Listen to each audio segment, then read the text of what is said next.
Hello student, स्वागत है हमारे यूट्यूब चैनल RG24 पर। दोस्तों, ये जानते हैं आज 15 अगस्त 2026 को स्वतंत्रता दिवस के रूप में हम सभी लोग क्यों मनाते हैं और आज़ादी दिलाने में महान क्रांतिकारियों का मुख्य भूमिका कैसे है, उसे समझते हैं कुछ पंक्ति और तथ्य के माध्यम से। सबसे पहले आप सभी को स्वतंत्रता दिवस की हार्दिक शुभकामनाएं।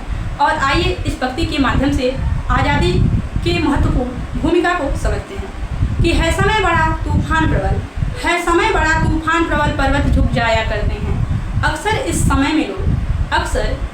में लोग जहाँ के चक्कर खाया करते हैं, लेकिन कुछ ऐसे होते हैं इतिहास बनाया करते हैं। ये उन्हीं वीर इतिहास पुरुष की अनुपम अमर कहानी है, जो रक्त कणों से लिख गए जय हिंद जिसकी जुबानी है। आज हम सभी लोग इस दिन को स्वतंत्रता दिवस के रूप में मना पा रहे हैं, क्योंकि हमारे महान क्रांतिकारी और वीर पुरुषों ने अपने लहू के एक एक कतरे से इस देश को आज़ादी दिलाने में योगदान दिया है। इस लहू के एक एक कतरे को सम्मान दें, देश जब तक रहे तब तक उन्हें याद रखें। तो आइए जानते हैं इतिहास के बारे में, समझेंगे कुछ पंक्ति के माध्यम से। इसमें कोई त्रुटि होगी तो क्षमा करिएगा। कि है भारत, भारत में बसे बच्चे बच्चे की जान है भारत। कि है भारत, भारत में बसे बच्चे बच्चे की जान है भारत। भारत वसुधैव कुटुंबकम जिसकी परिभाषा लहराते तिरंगे की शान है भारत। भारत वसुधैव कुटुंबकम जिसकी परिभाषा लहराते तिरंगे की शान है भारत। नेताजी वल्लभ भाई गांधी जी को गर्व था जिस पर। सुखदेव, राजगुरु जैसे वीरों का योगदान है भारत। सुखदेव, राजगुरु जैसे वीरों का बलिदान है भारत। फिर से सोने की चिड़िया बनने का ख्वाब है भारत। जनरल डायर का अत्याचार था जिस पर उधम सिंह का मुंह तोड़ जवाब है भारत। तो चलिए कुछ बातें सुनती और सुनाती हूँ। भारत की बिटिया भारत के इतिहास बताती हूँ।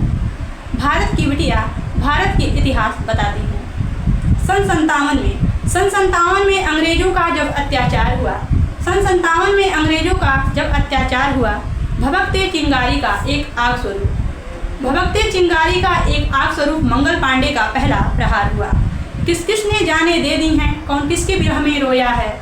किस ने जाने दे दी हैं, कौन किसके विरह में रोया है। ये बात बताने की नहीं कि कितनों ने अपनों को खोया है। जब ये आज़ादी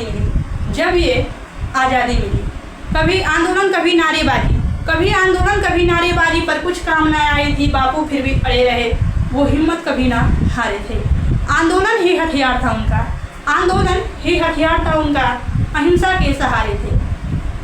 कभी आंदोलन कभी नारेबाजी, क्विट इंडिया शुरू किया, कभी नमक बनाकर हाथों से कानून को चकनाचूर किया।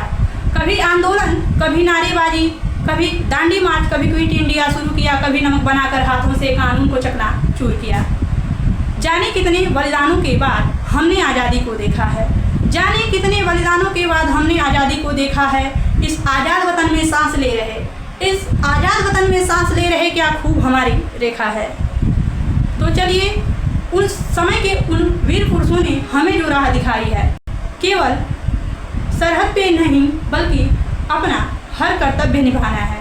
तो चलिए वो राह सजाना है, केवल सरहद पे नहीं बल्कि अपना हर कर्तव्य निभाना है। देश के हम भविष्य हैं, हमें ये देश बचाना है। दोबारा आंखें उठने ना पाए, ऐसा भारत देश बनाना है। पंक्ति अच्छी लगी होगी तो कमेंट करके जरूर बताइएगा और जय हिंद जरूर लिखिएगा। कि स्वतंत्र रहिए विचारों से और बंधे रहिए संस्कारों से। जय हिंद, जय भारत।